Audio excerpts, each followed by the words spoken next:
Chemical laboratory, ये ancient काल की केमिकल लेबोरेटरी है। बायोलॉजी के डिपार्टमेंट में घुसते ही सबसे पहला हमें दिखा बर्थ ऑफ चाइल्ड। ये एक वेट स्केल है जिसके ऊपर में आप खड़े होकर के अपने बॉडी के अंदर में कितना कार्बन अवेलेबल है और बॉडी का वेट क्या है वो आप यहाँ पर देख सकते हैं। अपने सेंसेस को चेक कर सकते हैं कि हमारे जो सेंस हैं वो कितने अच्छे से काम कर रहे हैं, हम कितने अच्छे से चीज़ों को सेंस कर ले रहे हैं कि किस डायरेक्शन से कौन सा साउंड आ रहा है। साइकिल प्रचलन में आई थी पहली बार तो इस टाइप की साइकिल्स हुआ करती थी। और हम चल रहे हैं अंदर की तरफ 3D शो के लिए। ऊपर जगमगाते आसमान में देखिए, वो एक मैग्मा मॉथ है। इसका विशाल शरीर चट्टान और लावा से बना है। Kepler 186f। ये पृथ्वी जितना ही बड़ा है, लेकिन यहाँ चारों तरफ एक लाल तारे की गहरी लाल रोशनी बिखरी रहती है। नमस्कार दोस्तों, स्वागत है आपका आज के इस ब्लॉग में।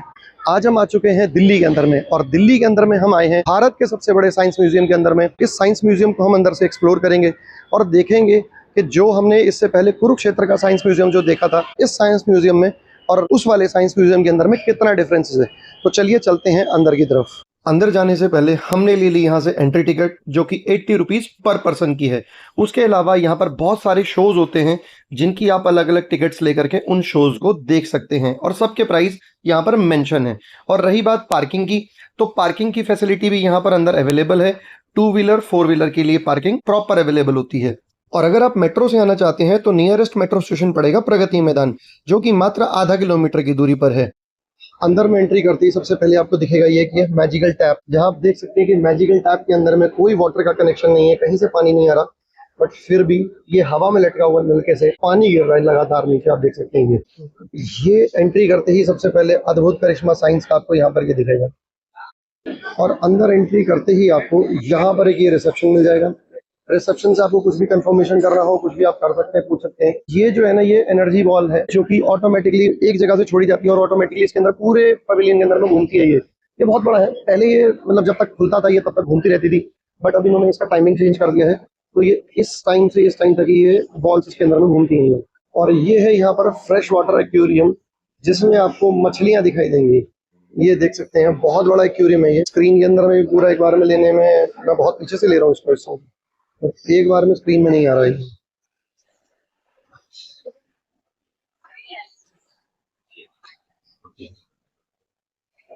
कितनी सुंदर मछली है। समुद्र की एक अपनी ही दुनिया है, जिस दुनिया से हम लोग अभी तक रूबरू नहीं हो पाए हैं, अवगत नहीं हो पाए हैं। हमें उस दुनिया के बारे में ज्यादा नॉलेज नहीं है, बट मैं समुद्र से रिलेटेड बहुत सारी वीडियोस देखता हूँ जो सी की लाइफ को दिखाते हैं। और बहुत अमेजिंग लाइफ है, बहुत अमेजिंग लाइफ है। और वो इंसानों के लिए नहीं बनी वो लाइफ। और इंसान जो है वो आजकल हर जगह पर पहुंच जा रहा है, चाहे वो धरती हो, आसमान हो, पाताल हो, कहीं पर भी हो, इंसान हर जगह पर कोशिश कर रहा है पहुंचने की। उसके बाद में है मरीन एक्वेरियम, जहां पर आपको बहुत छोटी छोटी मछलियां, मतलब आपकी उंगली से भी छोटी मैं कहूँगा मछलियां, ये कितनी छोटी छोटी मछलियां और कितनी खूबसूरत। आप देखिए छोटी सी मछली में इतने सारे रंग। ये देखिए इतना प्यारा लग रही है ये मछली, ये बहुत प्यारी है। बच्चों के लिए तो ये मेन अट्रैक्शन के पॉइंट है ये। भाई बच्चे यहाँ पर आएंगे तो इन चीजों को देख करके बड़े खुश होते हैं। और ये जो है ना सामने, ये देखिए आप, ये सीप है ये देखिए ये मूवमेंट कर रही है अंदर से सीप। बहुत रेयर है, मैंने लाइफ में पहली बार देखी, आज ये सब बता रहा हूँ। मैंने भी कभी नहीं देखी थी ये रियल में, मतलब सामने से।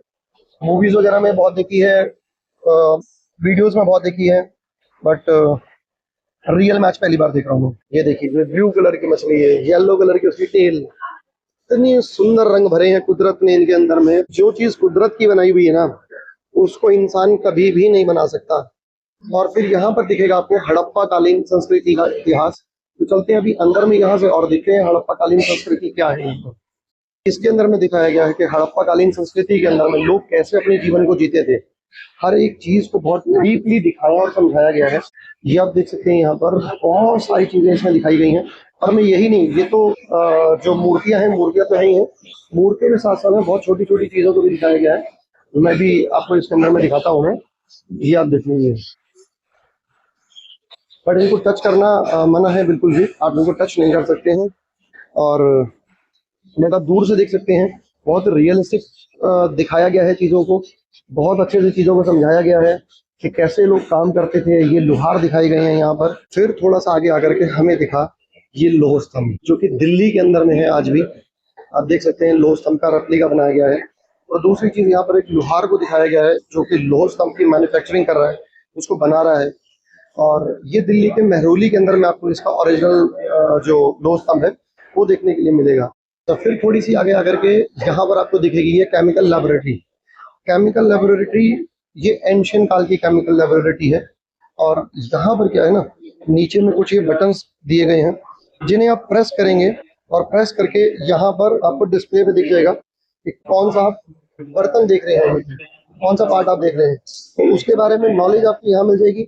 और जैसे वो सामने उस पर लाइट जल रही है ना, ये लाइट, ये देखिए अभी मैं प्रेस करूंगा ये लाइट जल गई, तो ये आपको पता चल जाएगा। जैसे अब मैं कोई दूसरा बटन प्रेस करूंगा तो लाइट जो है वो कहीं और जलेगी। ये देखिए ये लाइट जल गई यहाँ पर। तो ये समझने और समझाने के लिए बहुत अच्छा तरीका है ये कि किस टाइप के यंत्र हैं, किस टाइप की पोटरीज हैं, क्या क्या इनका इस्तेमाल है। तो इनका आप ज्ञान यहाँ पर नॉलेज बहुत अच्छे से ले सकते हैं आकर के। और जो स्टूडेंट्स अभी आयुर्वेदिक मेडिसिन की स्टडी कर रहे हैं यहाँ पर, उनके लिए भी बहुत सी चीज़ें आपको देखने के लिए मिल जाएंगी। जैसे कि यहाँ पर ये आयुर्वेदिक मेडिसिन के बारे में बहुत अच्छी चीज़ें बताई गई हैं, कुछ चीज़ें यहाँ दिखाई गई हैं। और इसमें बहुत सी चीज़ें मैं देख रहा हूँ जो हम सभी घरों की रसोई में अवेलेबल होती हैं। तो उन सब से आप कैसे किस चीज़ के अंदर में बेनिफिट ले सकते हैं, क्या ट्रीटमेंट उनसे कर सकते हैं, उन चीज़ों को भी यहाँ पर थोड़ा बहुत डिटेल में बताया गया है, जो कि स्टूडेंट्स के लिए बहुत अच्छा है जो आयुर्वेदिक की स्टडी कर रहे हैं। और उसके बाद में यहाँ पर दिखाई गई है सर्जरी, कि कैसे हमारे ऋषि मुनि सर्जरी किया करते थे। जिस टाइम पर पूरे दुनिया के अंदर में मेडिकल ट्रीटमेंट नहीं होते थे, और हमारे ऋषि मुनियों ने कितनी आगे तक इस ट्रीटमेंट को पहुंचाया हुआ था, कितनी ग्रोथ थी, कितने ज्ञानी थे, कितने महाज्ञानी थे वो लोग। साथ में यहाँ पर आपको दिखेगा आयरन स्मेल्टिंग। जैसे कि आपने मेरे कुरुक्षेत्र वाले ब्लॉग में देखा था कि वहां पर हमने जो साइंस म्यूजियम को एक्सप्लोर किया था, उसमें सेम ऐसे ही जिंक स्मेल्टिंग को दिखाया गया था, बट यहाँ पर दिखाया गया है आयरन स्मेल्टिंग को। और ये है कॉटन एंड टेक्सटाइल, कैसे बुनकर जो होते थे वो कपड़े को बुना करते थे, तो ये बुनकर को दिखाया गया है यहाँ पर। अब तो ये शायद नहीं है इस टाइप की मशीनें, क्योंकि हाथ वाली मशीनों को हटा करके आज की डेट में मैकेनिज्म आ चुका है, ऑटोमेटिक मशीनें आ चुकी हैं कपड़ा बनाने के लिए, क्योंकि इनके अंदर में टाइम भी बहुत लगता था, मेहनत भी बहुत लगती थी। यहाँ पर है कॉइन मेकिंग की टेक्नोलॉजी, जो कि एंशिएंट काल में यूज हुआ करती थी। कि पहले के लोग अपनी करेंसी को कैसे बनाते थे, क्योंकि उस टाइम पर कोई टकसाल तो नहीं थे, उन टकसालों की जगह पर ये सब लोग हुआ करते थे काम करने के लिए, जो करेंसी को बनाया करते थे। जैसे कि आप देख सकते हैं ये यहाँ पर जो मेटल होता था वो मेटल को पिघलाते हुए दिखाया गया है। यहाँ पर वो मेटल को पिघलाया जा रहा है, और यहाँ पर जो है वो कुछ लोग उसको करेंसी को बना रहे हैं, उसको शेप दे रहे हैं उस करेंसी की। और वो करेंसी कैसी हुआ करती थी वो यहाँ पर पीछे डिस्प्ले पर दिखाई गई है। और ये है अशोक स्तंभ, आप देख सकते हैं यहाँ पर उसकी भी रेप्लिका बनाई गई है अशोक स्तंभ की। तो आपको भारत से रिलेटेड ना, एंशिएंट काल से रिलेटेड और आज का भी ज्ञान जो है वो देखने के लिए आपको यहाँ पर ये सब चीजें मिल जाएंगी। ये रॉक कट आर्किटेक्ट, ये आप देख सकते हैं, ये दिखाए गए हैं कि मतलब पहाड़ों को काट करके कैसे वो मंदिरों को बनाया गया था। मतलब सोचो कि बड़े बड़े पहाड़ों को काट करके उन पहाड़ों के बीच में इन मंदिरों को बनाया गया है। तो ये वो मंदिर दिखाई गए हैं यहाँ पर। और उनसे रिलेटेड अगर आपको यहाँ पर नॉलेज चाहिए तो इन स्क्रीन्स के थ्रू आप क्लिक करके उनकी स्टडी कर सकते हो। और ये है शोलापीठ मंदिर, आप देख सकते हैं कितना ही खूबसूरत मंदिर है ये। जब इसकी रेप्लिका इतनी सुंदर है तो ये रियल में कितना सुंदर होगा ये। फिर वही हमें देखने के लिए साथ में मिला यहाँ पर कुतुब मीनार का रेप्लिका। आप देख सकते हैं कितना ही खूबसूरत है ये कुतुब मीनार का रेप्लिका। मैं अपने बचपन में इसके ऊपर टॉप तक गया हूँ, जो आप देख रहे हैं ना ये, मैं यहाँ तक गया हूँ, क्योंकि उस टाइम पर ये खुला होता था। बट आज की डेट के अंदर में तो ये खुलता नहीं है, और परमानेंटली इसको बंद कर दिया गया है, क्योंकि स्ट्रक्चर बहुत पुराना हो गया है। बहुत जल्दी मैं कुतुब मीनार का भी ब्लॉग लेकर के आऊंगा, मैं आप लोगों को दिखाऊंगा आज की डेट में रियल में कुतुब मीनार कैसा दिखता है। और वहाँ की जगह को बहुत ज़्यादा डेवलप भी कर दिया गया है, और ये तो सभी को पता है कि ये क्या है। तो चलिए मैं ही बता देता हूँ, ये है ताजमहल, आगरा का ताजमहल। और बहुत जल्दी इसकी भी वीडियो आपको मेरे चैनल पे देखने के लिए मिलेगी, क्योंकि मैंने इसके लिए प्लानिंग की हुई है, और वो उस प्लानिंग के अकॉर्डिंगली बहुत जल्दी वो वीडियो आएगी, देखने के लिए आपको मिलेगी। वहीं साथ ही में ही आपको दिख जाएगा पहले के जमाने के अंदर में जो म्यूजिक इंस्ट्रूमेंट्स हुआ करते थे, क्योंकि आजकल के म्यूजिक इंस्ट्रूमेंट्स तो बिल्कुल डिफरेंट है, बट पहले के जमाने में भी, क्योंकि फंक्शंस तो पहले भी होते थे, तो पहले के लोग किस टाइप के म्यूजिक इंस्ट्रूमेंट्स को यूज किया करते थे वो सब चीज़ें आपको देखने के लिए यहाँ पर मिल जाएंगी। ये देख सकते हैं, मुझे नहीं लगता कि शायद आज की डेट में इनमें से कुछ ऐसे इंस्ट्रूमेंट्स हैं जो मुझे दिख रहे हैं बड़े पुराने से कि इनको कोई बजा भी पाता होगा, बट कुछ इंस्ट्रूमेंट्स अभी भी हैं ऐसे जो मैंने देखे हैं लोग यूज़ करते हैं, बट बहुत से इंस्ट्रूमेंट्स को कोई नहीं बजाता आज की डेट में इनको। अब हम चलते हैं यहाँ से बायोलॉजी डिपार्टमेंट के अंदर में, जो कि सामने वाले फ्लोर के ऊपर में, जिसमें ह्यूमन लाइफ को बहुत अच्छे से दिखाया गया है। तो इसकी एंट्रेंस आपको कुछ ऐसी दिखेगी कि एक इंसान का जो सिर है उसके अंदर से आपको एंटर करना है, दिखाया गया है।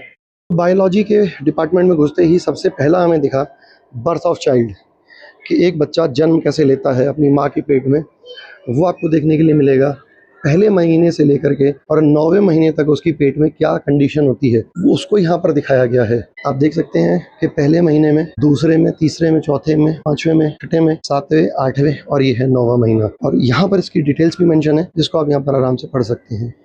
ये एक सेक्शन है जिसके अंदर में आप अपनी बॉडी के अंदर में कार्बन को मेज़र कर सकते हैं।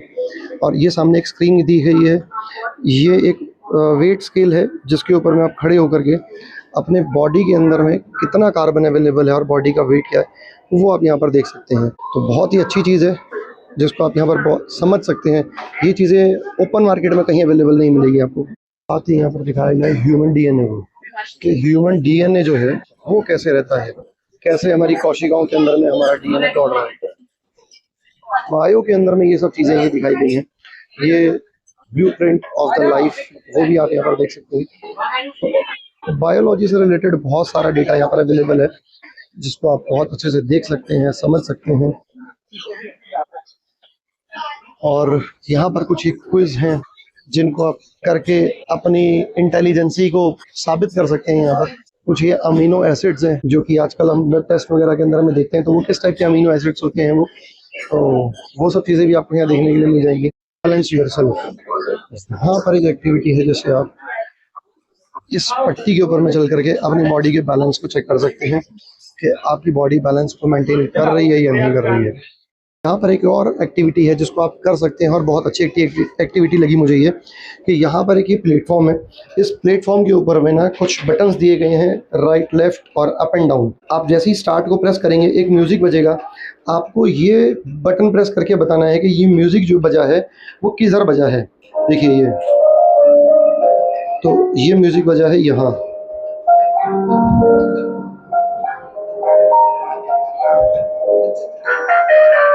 अब बजाइए यहाँ।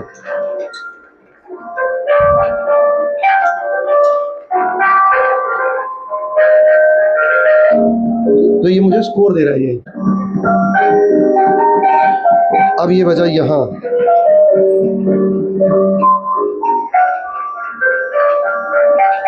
और अब ये बज रहा है यहाँ।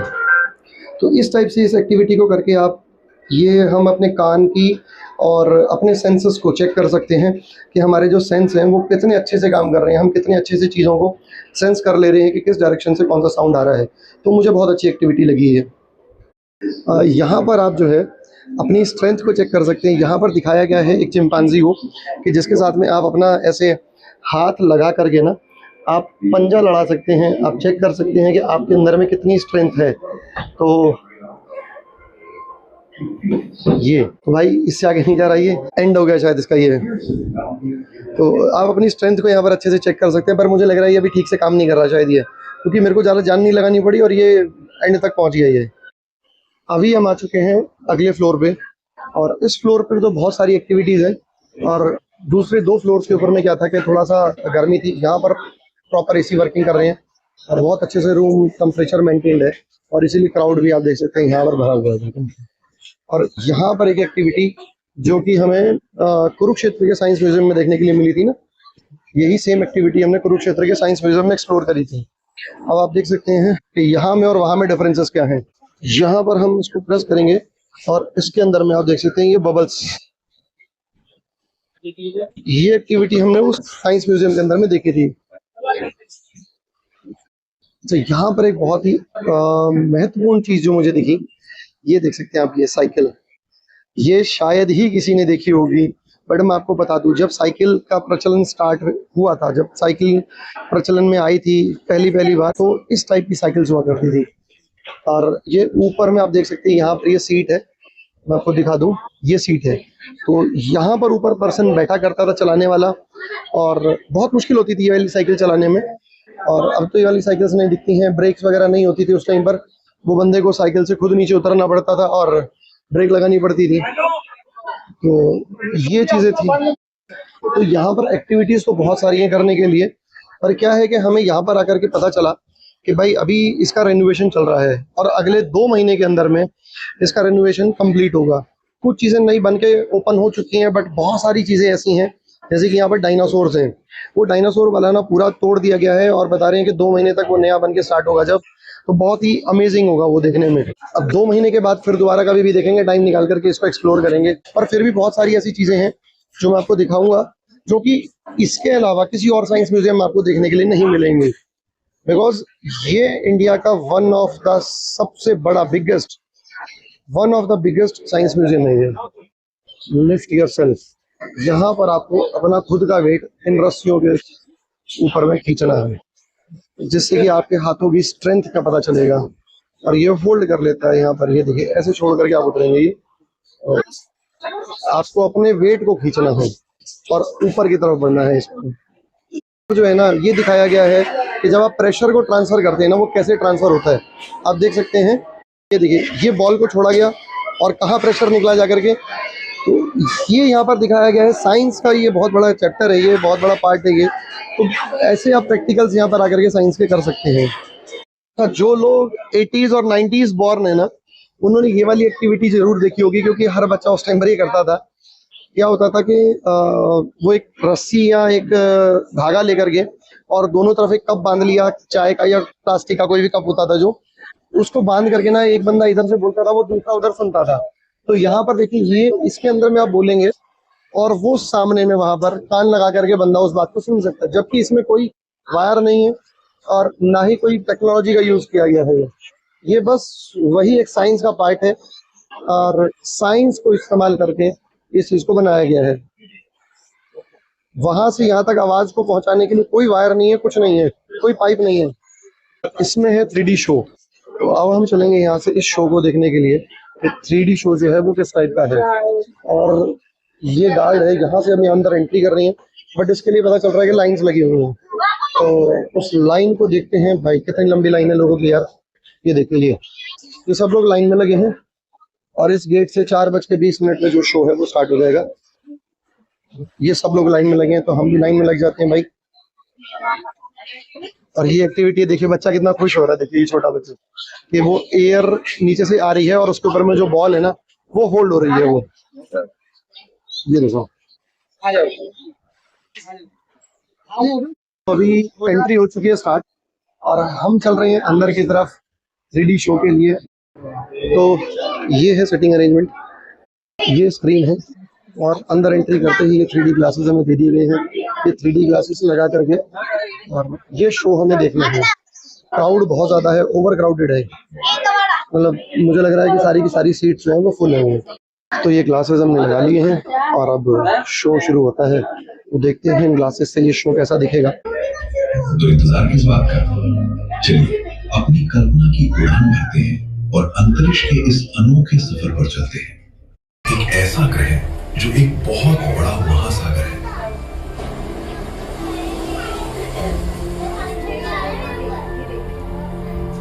यह छोटी मछलियों से लेकर विशाल समुद्री राक्षसों तक सब कुछ है।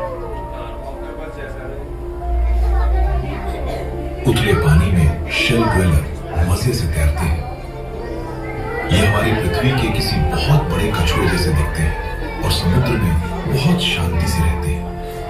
इनकी पीठ इतनी कठोर होती है कि कोई भी इनसे उलझने की हिम्मत नहीं करता।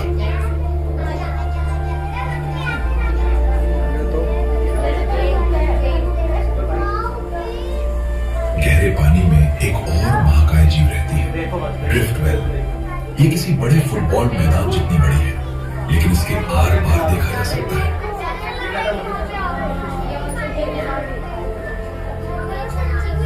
देखिए ये कैसे पटाखों की तरह रोशनी के झटके छोड़ रहे हैं।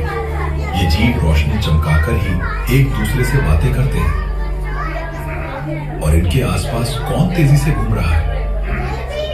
ये है जेलीफिश, लेकिन ये कोई साधारण जेलीफिश नहीं है। ये समुद्र में तैरती हुई आतिशबाजी की तरह चमकती है।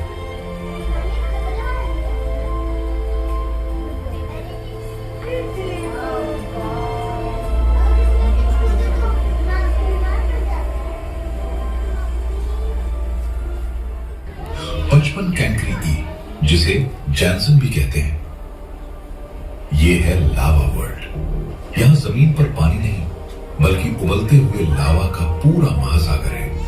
हर तरफ पिघले हुए पत्थरों की नदियां बहती हैं। इतनी भयानक गर्मी में तो आमतौर पर कोई जिंदा नहीं रह सकता, लेकिन क्या हो अगर कुछ जीव ऐसे हों जिन पर आग का कोई असर ही ना होता हो।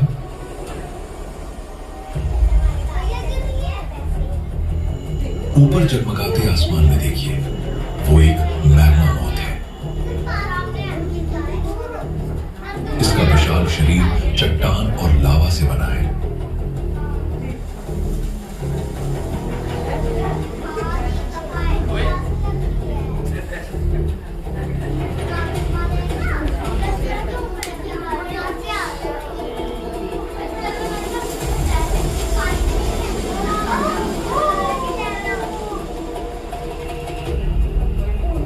खुद को ठंडा रखने के लिए ये अपनी आंखों और मुंह से गर्मा गर्म भाप बाहर निकालता है।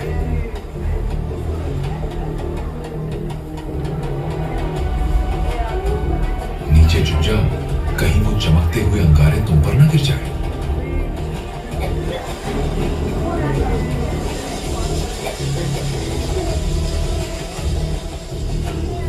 हमारी लिस्ट का अगला ग्रह बहुत ही खास है, प्रॉक्सिमा सेंटोरी बी, हमारी पृथ्वी का सबसे करीबी एक्सोप्लैनेट।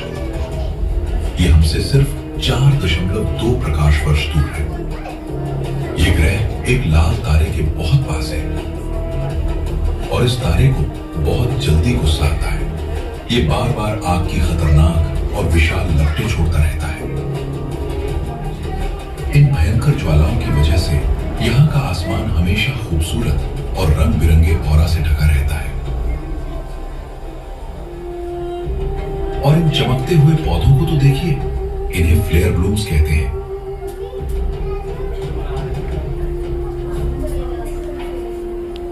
इन्हें ये खतरनाक रेडिएशन बहुत पसंद है। वे इस ऊर्जा को पी जाते हैं ताकि वे और भी तेजी से चमक सके।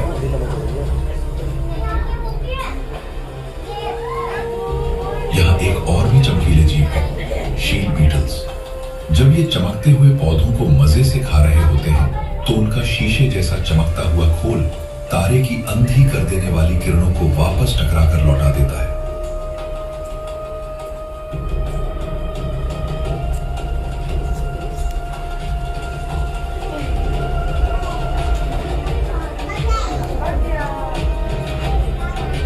एक और हैरान कर देने वाला जीव है बरो रनर्स। ये आग और पत्थरों से बना एक कछुए के आकार का दानव है। मुझे लगता है कि इन सब दुनियाओं में प्रॉक्सिमा सेंटोरी भी सबसे रंग बिरंगी लेकिन सबसे खतरनाक जगह है। हमारा आखिरी पड़ाव है केपलर 186f। ये पृथ्वी जितना ही बड़ा है, लेकिन यहाँ चारों तरफ एक लाल तारे की गहरी लाल रोशनी बिखरी रहती है। जरा आसमान में ऊपर देखिए, यह एक विशाल चमकता हुआ नारंगी चांद है जो इतना रोशन है मानो कोई दूसरा सूरज हो। यह जमीन पर एक खूबसूरत कलर फिल्टर का काम भी करता है। चांद की इस लगातार चमक की वजह से यहाँ की हवा हमेशा गुलाबी और बैंगनी रंगों में नहाई रहती है। शाम की रोशनी में सोलर शेडर जैसे पौधे चमक उठते हैं और यहाँ विशाल रिदम ट्रीज भी हैं। ये पेड़ एक ही समय में लाल तारे और चमकते नारंगी चांद को छूने के लिए तेजी से मुड़ते हैं और बहुत तेजी से बढ़ते हैं। और इस धुंध के बीच शानदार तरीके से नाच रहे हैं डुअल डांसर्स। इस दोहरी रोशनी वाले आसमान में बिल्कुल साफ देखने के लिए इनके पास कई चमकती हुई आंखें होती हैं। जब तक आसमान में तारा या चमकता हुआ चांद रहता है, इनके कदम कभी नाचना नहीं छोड़ते।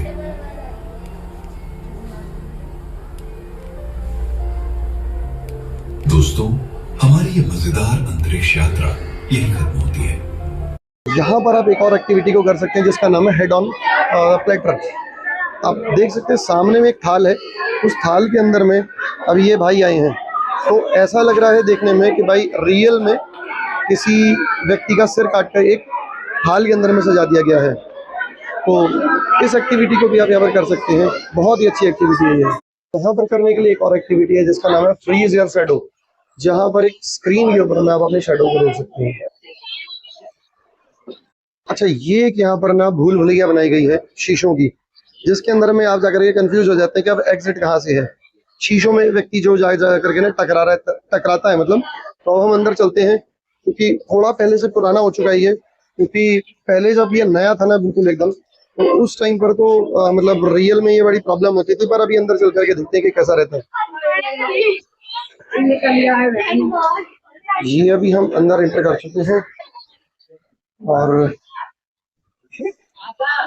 अब यहाँ पर समझ नहीं आ रहा है, थोड़ी सी कंफ्यूजन हो रही है कहाँ जाना है ये। अच्छा, तो शीशे थोड़े से गंदे हो चुके हैं, इस वजह से ना मतलब थोड़ा थोड़ा समझ में आ रहा है कहाँ चलना है, कैसे चलना है। हाँ, मतलब कहीं कहीं पर हम शीशों से टकरा भी रहे हैं, कंफ्यूजन हो रही है क्रिएट, कहाँ जाना है। तो मतलब कैमरा में शायद हो सकता है वो विजुअल्स में अपना समझ पाए, बट रियलिटी के अंदर में जब इसको एक्सपीरियंस करेंगे ना, तो एक अलग ही एक्सपीरियंस यहाँ पर होगा आपको कि भाई जब व्यक्ति को सामने से रास्ता नजर नहीं आता और शीशों से टकराएगा वो। इस पवेलियन के अंदर में आपको भारत की क्रांतिकारी जो लोग थे, जिन्होंने क्रांति के अंदर में पार्टिसिपेट किया था, उनका एक माहौल देखने के लिए मिल जाएगा। उस माहौल को यहाँ क्रिएट किया गया है। सबसे पहले दिखाया गया है जो कि डाकघर पहले किस टाइप के हुआ करते थे। आप देख सकते हैं ये है पोस्ट ऑफिस, और यहाँ पर एक पर्सन अंदर बैठे हैं जिनको आप पोस्ट मास्टर या पोस्टमैन कह सकते हैं। तो ये खिड़की होती थी इस टाइप से, यहाँ से आपको अंदर डाक देनी है, और अंदर में पूरा सिस्टम दिखाया गया है कि किस टाइप से डाकघर में काम होते थे, कैसे डाकघर होते थे। तो उस टाइम पर ये छोटे होते थे, इस टाइम पर यहाँ देशभक्ति के कुछ गीत भी चल रहे हैं, और ये दिखाया गया है कि वहाँ ये लाल किले के बाहर का सीन क्रिएट किया गया है ये। और ये तो भाई जो मूवीज दिखाने के लिए आते थे ना पहले, अब तो नहीं मिलते, अब तो ये कहीं मेले वगैरह के अंदर में ही दिखते हैं ये। तो बट ये बड़ी यूनिक चीज थी ये, मैंने तो ये देखा है, एक आध बार देखा है। इसके अंदर में मूवी ऊपर से घुमाते थे और बच्चे इसके अंदर में देखते थे, बाहर म्यूजिक चलता था।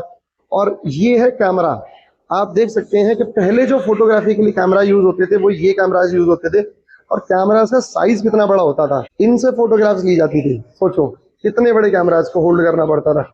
आज की डेट में अगर इतने बड़े किसी ब्लॉगर को कैमरे उठा के चलने पड़ते तो कोई ब्लॉगिंग नहीं कर पाता शायद। और यहाँ पर कुछ लोगों को न्यूज़पेपर के अंदर में न्यूज़ को पढ़ते हुए दिखाया गया है कि न्यूज़ को पढ़ रहे हैं वो लोग। और यहाँ पर ये छोटे छोटे बच्चे दिखाए गए हैं जो न्यूज़पेपर बेचते हुए या बांटते हुए कह सकते हैं आप। तो ये लाल किले के बाहर का सीन है, और ये रहा हमारे देश की आन बान और शान, हमारा राष्ट्रीय ध्वज। और पहले इस टाइप के कुछ स्पीकर हुआ करते थे, अब तो ये नहीं मिलते देखने के लिए। इनको माइक तो नहीं, स्पीकर ही कहते थे हाँ, बट अब नहीं मिलते ये देखने के लिए। और यहाँ पर एक स्क्रीन के ऊपर में ना उस समय का विजुअल्स दिखाए गए हैं कि उस टाइम पर कैसे लोग आज़ादी के लिए मतलब पार्टिसिपेट कर रहे थे देश की आज़ादी के लिए। और ये पूरा का पूरा लाल किला का रेप्लिका क्रिएट किया गया ये।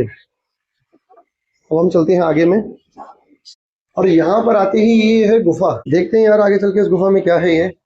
मुझे लग रहा है ये कोयले की खदान बनाई गई है शायद ये ना। हाँ, ये कुछ इसी टाइप से ही है, कोयले की खदान है या किसी और कुछ गुफा है ये सब कुछ नया लग रहा है मुझे, कुछ बना है ये।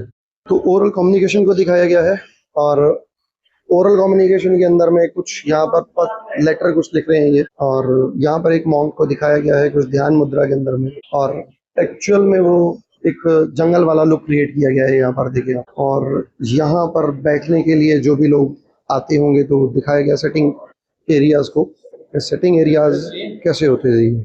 और ये सब ना एंशियंट काल की चीज़ों को दिखाया गया है। यहाँ पर आप ये देख सकते हैं, ये इन ग्लासेस के थ्रू मैं अगर आपको दिखाने की कोशिश कर रहा हूँ, ये बहुत ही पुरातन सभ्यताएं हैं ये।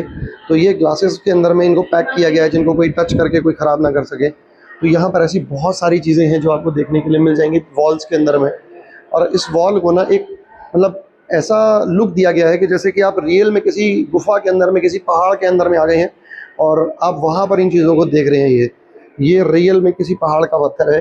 बट इसके लिए जो डेटा है ना वो यहाँ पर लिखा है, आपको इस डेटा को यहाँ पर पढ़ना है। और ये कोई लिपि है, कोई लैंग्वेज है ये जो यहाँ पर लिखी गई है ये, और इसको भी आप पढ़ सकते हैं। उसके बारे में डेटा यहाँ पर दिया गया है ये। और ये देख सकते हैं आप, ये करेंसी भी है कुछ, ये पुरानी कुछ करेंसी यहाँ पर दिखाई गई है कि पहले के ज़माने में जो करेंसी होती थी वो कैसी थी करेंसी हो। और ये है कैमरा, इतना बड़ा आप देख सकते हैं। ये सोचिए कितना बड़ा तो स्टूडियो की ज़रूरत पड़ती होगी इतने बड़े कैमरे को यूज़ करने के लिए, और कैसे इसके आगे में फ़ोटोग्राफ्स ली जाती होंगी। ये है देखिए कैमरा का लेंस, ये यहाँ से फ़ोटोग्राफ्स ली जाती थी और फ़ोटोग्राफ्स लेकर के प्रोसेसिंग की जाती थी। नॉस्टैल्जिया, ये है एक म्यूज़िक स्टूडियो या साउंड स्टूडियो आप कह सकते हैं, जहाँ पर आप कुछ सिंगर्स के कुछ गानों को सुन सकते हैं। ये बटन्स हैं, जिस भी सिंगर का गाना आप सुनना चाहते हैं उसको प्रेस करेंगे, यहाँ पर उसका गाना जो है वो प्ले हो जाएगा। और ये जो ऑडियोज़ है ना, ये अब तो नहीं मिलते देखने के लिए ये, बट ये उस टाइम के ऑडियो कैसेट्स हैं जो हमारे दादा परदादा के ज़माने में शायद हुआ करते थे, ये इस टाइप की कैसेट्स। बट अब तो कैसेट्स ही ख़त्म हो गए, किसी हर टाइप के कैसेट्स ख़त्म हो चुके हैं। अब तो सब यूट्यूब और इंटरनेट के ऊपर में आ चुका है डेटा। तो यहाँ पर आपको साथ ही कुछ चीज़ें ऐसी देखने के लिए मिल जाएंगी जब इंडियन फिल्म इंडस्ट्री की शुरुआत हुई थी। और इंडियन फिल्म इंडस्ट्री की जो शुरुआत हुई थी, जैसा कि यहाँ पर डेटा दिखाया गया है ये, कि दादा साहब फाल्के ने इंडियन फिल्म इंडस्ट्री की स्टार्टिंग करी थी 1913 में। उस टाइम पर कैसे ड्रेसेस होते थे, कैसे कैमराज होते थे। ये प्रोजेक्टर है बेसिकली, इस प्रोजेक्टर से सामने मूवी जो है किसी वॉल पे या किसी कर्टन के ऊपर में चलाई जाती थी। ये एक मूवी का सेट हो गया। और ये है फ्लैश लाइट्स, इतनी बड़ी बड़ी लाइट्स होती थी। अब इतनी बड़ी बड़ी लाइट्स को होल्ड करने के लिए सोचो कितनी मेहनत लगती होगी उस टाइम पर। आज की डेट में तो इन मतलब ऑप्शंस ऐसे आ चुके हैं कि आप छोटी छोटी लाइट्स को हाथों में होल्ड करके और कहीं पर भी ओपनली शूट कर सकते हैं। अच्छा, यहाँ पर एक चीज़ और आपको देखने के लिए मिलेगी जो कि बहुत यूनिक है, बहुत रेयरली आज की डेट में कहीं तहसीलों वगैरह में देखने के लिए मिल पाती है, बहुत रेयर। क्यों? क्योंकि अब इनकी जगह कंप्यूटर्स ने ले ली है। तो ये है टाइपराइटर्स, जैसा कि आपने पढ़ा अभी टाइपराइटर्स। ये टाइपराइटर्स किसी टाइम पर लेटर्स लिखने में, लीगल लैंग्वेजेस को लिखने में काम आते थे, बट आज की डेट में इनकी जगह ले ली है कंप्यूटर्स ने। तो पहले देखिए ये इस टाइप के टाइपराइटर्स होते थे। और ये टाइपराइटर जो है 1909 का है। 1909 मतलब 1909 के अंदर में इस टाइप के टाइपराइटर्स होते थे। और कितना ज़्यादा डिफ़िकल्ट है उन वर्ड्स को पढ़ पाना कि जिन वर्ड्स के ऊपर हम वो प्रेस करके टाइपिंग किया करते थे। और ये है first year of the production, first typewriter, जो कि 1878 1878 के अंदर में यूएस न्यूयॉर्क के अंदर में बनाया गया था। और इसकी कंपनी का नाम था typewriter company, lion, New York, USA. शीशे के अंदर में बंद होने की वजह से ना रिफ्लेक्शन की कई बार प्रॉब्लम होती है, तो मे भी हो सकता है कि आपको साथ में रिफ्लेक्शन भी आ रहा हो, बट आप देख सकते हैं कि कितनी एंटीक और कितनी यूनिक चीज़ें हैं ये है रेलवे के प्लेटफॉर्म। और आज पहले जो होते थे ना, इस टाइप से बैरिकेड लगे होते थे रेलवे की बाउंड्री के अंदर में कि बाहर से कोई अंदर ना आ सके। तो अब तो दीवारों ने उनकी जगह ले ली है, बट रेलवे स्टेशन पे इस टाइप के कुछ अरेंजमेंट्स होते थे। ये लोग काम करते थे, जो कुली होते थे सामान ढोने के लिए। तो रेलवे प्लेटफॉर्म पे सिर्फ ये इस टाइप के चेयर्स, बेंचेस कुछ लगे होते थे जिन पे आप बैठ करके रेलवे स्टेशन पे मतलब अपनी ट्रेन का वेट कर सकते हैं। और साथ ही फिर एक वेटिंग रूम दिखाया गया है, जिसके अंदर में एक महिला को दिखाया गया है वेटिंग रूम की चेयर के ऊपर में अपनी ट्रेन का वेट करते हुए।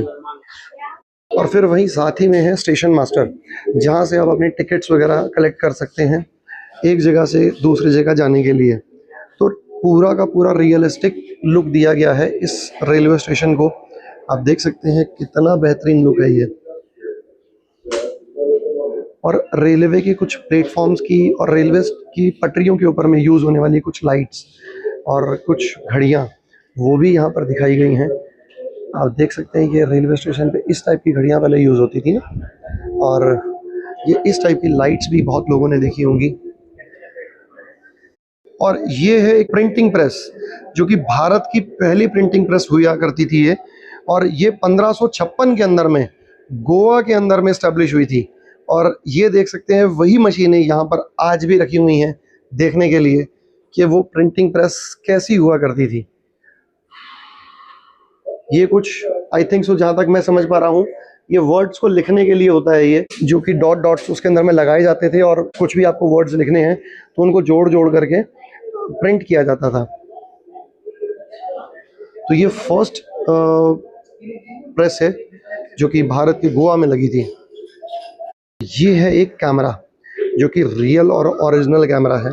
आप देख सकते हैं यहाँ पर इसको रखा गया है दिखाने के लिए पब्लिक को कि पहले मूवीज़ को शूट करने के लिए या फिल्म्स को शूट करने के लिए किस टाइप के कैमरास को यूज़ किया जाता था। सोचिए कितने बड़े बड़े सेटअप्स होते थे। आज की डेट में तो छोटा सा सेटअप होता है, कोई भी एक पर्सन उठा करके उसको चल पड़ता है, बट इन सेटअप्स को मेरे को लगता है चलाने के लिए भी कम से कम 3-4 लोग लगते होंगे। अब हम आ गए हैं उस प्राचीन भारत से निकल करके आधुनिक भारत में। यहाँ पर आप देख सकते हैं कि पहले के प्रिंटिंग प्रेसेस की जगह आज के कंप्यूटर ने ले ली, और कंप्यूटर का क्या इतिहास रहा है उसको आप बहुत अच्छे से यहाँ पर पढ़ और समझ सकते हैं। तो ये है प्राचीन भारत से आधुनिक भारत तक का सफ़र। तो अब हम बढ़ते हैं आगे डिजिटल वर्ल्ड की तरफ, क्योंकि हमने प्राचीन भारत की तो बहुत सैर कर ली, अब आज का भारत जो डिजिटल है उसे देखते हैं। साथ ही यहाँ पर एक मशीन लगी है जिसके अंदर में आप डिजिटल इमेजिनिंग देख सकते हैं। इस मशीन के ऊपर में नीचे में एक डमी को लिटाया गया है। इस डमी के ऊपर में आप जहाँ भी मशीन को लेके जाएंगे ये बॉडी के उसी पार्ट को दिखाई गई है। इसको मूवमेंट करेंगे तो ये बॉडी के पार्ट्स को चेंज करती चली जाएगी है कि यहाँ पर दिए गए हैं ये 2 बटन। हमें लगा कि सिर्फ इसको ऐसे ही रोटेट करने से बॉडी पार्ट दिखेंगे, नहीं। तो यहाँ पर क्या है कि देखिए, आप इमेजिनिंग मशीन है जिसको आप बटन से प्रेस करके आप बॉडी पार्ट्स को देख सकते हैं। अभी हम इसको मूवमेंट करते चलेंगे और बटन को प्रेस करके रखना है बस खाली। ये मसल्स बॉडी की जितनी भी है ना, मसल्स आपकी कैसी हैं, ये मसल्स को दिखा रहा है यहाँ पर ये। और अगर आपको बॉडी पार्ट्स को देखना है कि इंटरनल बॉडी पार्ट्स, तो वो ये रहे। अब ये है डिजिटल एंटरटेनमेंट सेक्शन, जहाँ पर एक बहुत बड़ी स्क्रीन लगाई गई है और इस स्क्रीन के ऊपर में जानवरों को आते हुए दिखाया गया है। प्लस इस थिएटर के अंदर में जितने भी लोग हैं वो सामने स्क्रीन के ऊपर में दिखाई देंगे। अब आपको उन जानवरों के साथ में कैसी एक्टिविटी करनी, क्या मूवमेंट्स करने, वो जो भी आप मूवमेंट्स करेंगे वो सामने स्क्रीन के ऊपर में दिखेगी। देख सकते हैं आप बच्चे कैसे एंजॉय कर रहे हैं इस एक्टिविटी को। ये सामने में से जानवर आते हैं, अलग अलग जानवर आते हैं अलग अलग टाइम पे, बट वो जानवर जो हैं वो सब आर्टिफिशियल स्क्रीन के ऊपर में दिख रहे हैं। ये देखिए, ये एक और जानवर आ गया यहाँ पर। तो ये ऐसे जानवर चलते ही रहेंगे, रुकेंगे नहीं कभी। कभी एकदम से झुंड में आ जाएंगे, कभी कोई एक एक करके आएंगे, बट वो आते रहेंगे, जिससे बच्चे बहुत एंजॉय करेंगे इस एक्टिविटी को। यहाँ पर आप रियल एरोप्लेन उड़ाने का भी एक्सपीरियंस गेन कर सकते हैं। ये जो कि यहाँ पर आप देख सकते हैं, सीट के ऊपर में पूरा एक कंट्रोल पैनल दिया गया है, सामने स्क्रीन है, कुछ बटन्स हैं जिनको आप प्रेस करके यहाँ पर इसको एक्सपीरियंस गेन कर सकते हैं कि आप रियल के अंदर में हेलीकॉप्टर को अगर उड़ाते हैं, प्लेन को उड़ाते हैं, तो कैसा फील होता है आपको। और फिर अब हम चलते हैं ब्लैक डायमंड में। यहाँ पर कोयला की खदानों से रिलेटेड डेटास को आप देख सकते हैं। ये है सामने में कोयला की खदानें, और जो कि बहुत बड़ी डिस्प्लेस के ऊपर में दिखाई जा रही हैं। उसको साथ में समझने के लिए आप जो है यहाँ पर लगे हुए स्पीकर्स के ऊपर में उन चीज़ों को सुन करके उसकी नॉलेज को गेन कर सकते हैं। आप देख सकते हैं कि इतनी बड़ी बड़ी मशीनें हैं ये, जो कि कोयला खदानों के अंदर में यूज़ की जाती हैं।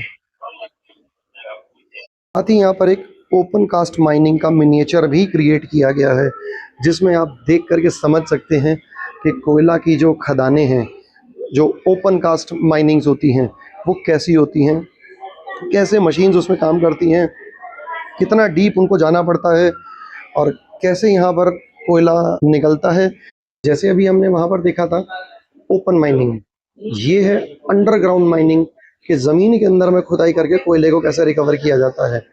वो मैं आपको दिखाता हूँ यहाँ पर, क्योंकि बीच में यहाँ ग्लास का रिफ्लेक्शन आ सकता है, जिससे विजुअल्स में थोड़ी सी प्रॉब्लम होगी, बट मैं यहाँ से आपको लेता हूँ मैं। ये रही ऊपर पूरा एक गांव बसाया गया है, और उस गांव के नीचे में जहाँ पर कोयला निकलता है ज़मीन के नीचे में, तो वहाँ से कोयले की रिकवरी कैसे होती है। ये है खदानें, ये मिट्टी की परतों को दिखाया गया है कि धरती के नीचे में जो है, जहाँ जिस धरती पे हम चलते हैं, जिस धरती पे हम रहते हैं, उस धरती के नीचे कितनी लेयर्स हैं, उन लेयर्स को अलग अलग करके दिखाया गया है कि कितनी लेयर्स डीप जाने के बाद में कोयले की रिकवरी होती है। ये आप देख सकते हैं, ये इतनी लेयर्स हैं इसके अंदर में ये, और फिर यहाँ पर ये कोयले की रिकवरी हो रही है। ये यहाँ से कैसे रिकवर करके कोयले को,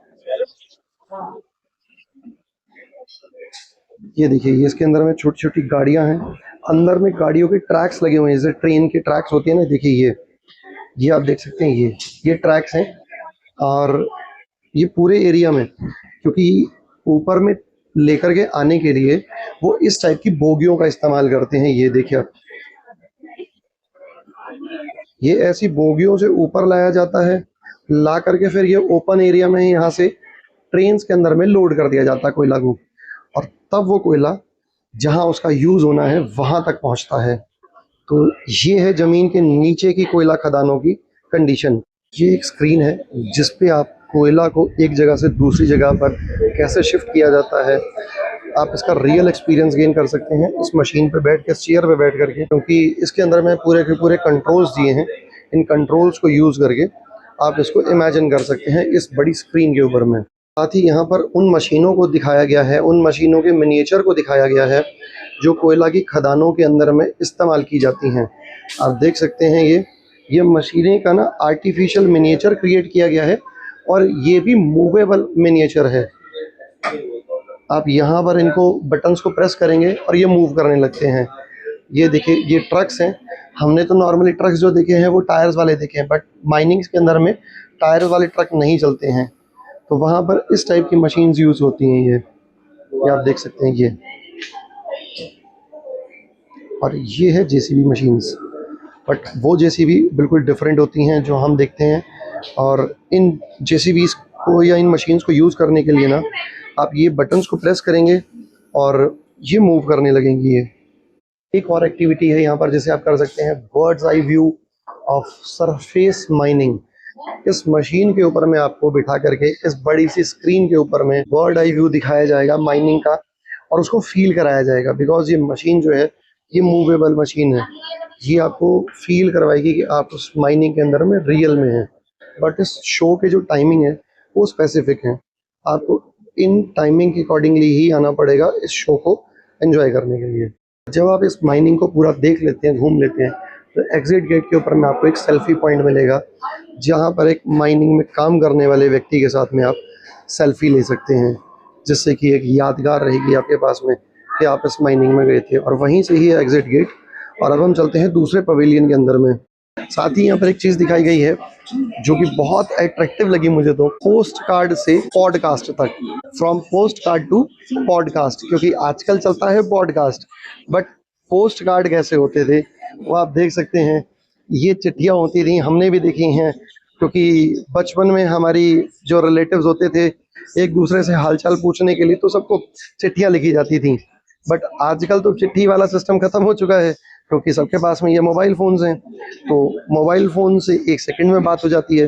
तो वही चीज़ दिखाई गई है कि पोस्ट कार्ड टू पॉडकास्ट।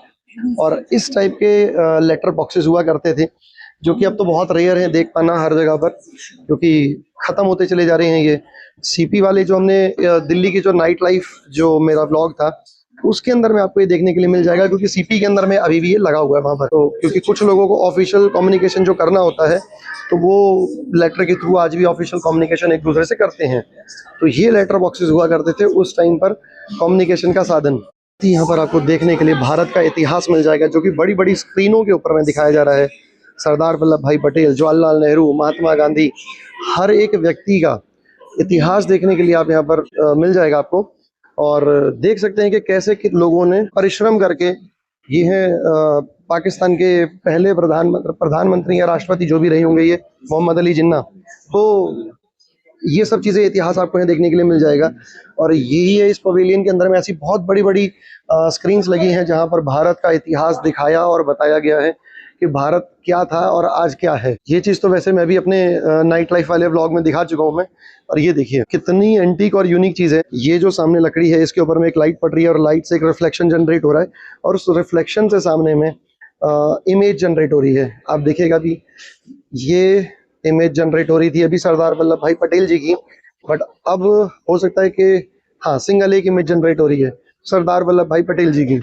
और यहाँ पर आप सरदार वल्लभ भाई पटेल जी की कुछ बातों को सुन सकते हैं और सुनने के लिए यहाँ पर लगाए गए हैं कुछ टेलीफोन इंस्ट्रूमेंट्स। और इन टेलीफोन्स को आप उठाएंगे रिसीवर को उठाते ही आपको सरदार वल्लभ भाई पटेल जी के कुछ बातें सुनने के लिए आपको मिल जाएंगी। तो वहीं दिखाया गया है द ट्रॉमा ऑफ पार्टीशन, जो कि 1947 का पार्टीशन दिखाया गया है कि कैसे भारत के दो टुकड़े किए गए। और ये देख सकते हैं ये वो रेखा दिखाई गई है कि जिस रेखा को खींच करके भारत के दो टुकड़े कर दिए गए और भारत का बंटवारा हो गया। यहाँ पर अगर आप करना चाहें तो एक फैंटेसी राइड है जो कि एग्जिट गेट के पास आपको मिलेगी। और ये है वो मशीन जो कि फैंटेसी राइड कराती है। देखिए इसके अंदर में लोगों को बिठाया गया हुआ होगा और वो बैठ करके इस टाइम पर इन मूवमेंट्स को फील कर रहे होंगे, अंदर में विजुअल्स को फील कर रहे होंगे वो, और वो उसको ना ऐसे देख रहे होंगे, ऐसे जी रहे होंगे जैसे कि वो रियल के अंदर में उस दुनिया के अंदर में है, बट वो रियल में नहीं है। बट वो फील ऐसा कराती है ये मशीन कि नहीं आप रियल में उस दुनिया को जी रहे हैं, हर एक चीज़ को देख रहे हैं, हर एक चीज़ को एक्सप्लोर कर रहे हैं। तो ये वो मशीन है फैंटेसी राइड की। मैं ये कहूँगा कि इसको ज़रूर कीजिएगा। और इस म्यूजियम को एक्सप्लोर करते करते अगर आपको भूख लग जाती है तो यहाँ पर बनी हुई इस कैंटीन के अंदर में आप जाकर के फूड को एंजॉय भी कर सकते हैं। आप देख सकते हैं कितने लोग यहाँ बैठे हैं। तो दोस्तों ये था हमारा आज का व्लॉग। आपको ये व्लॉग कैसा लगा कमेंट करके ज़रूर बताइएगा। अगर आपको ये वीडियो अच्छा लगा तो प्लीज़ वीडियो को लाइक ज़रूर करें और मेरे चैनल को सब्सक्राइब कर लें और बेल आइकन को दबाना बिल्कुल ना भूलें, जिससे मेरे आने वाले सभी वीडियोज़ का नोटिफिकेशन आपको टाइम पे मिलता रहे। मिलते हैं किसी नई लोकेशन पे किसी नई व्लॉग के साथ में, तब तक के लिए धन्यवाद।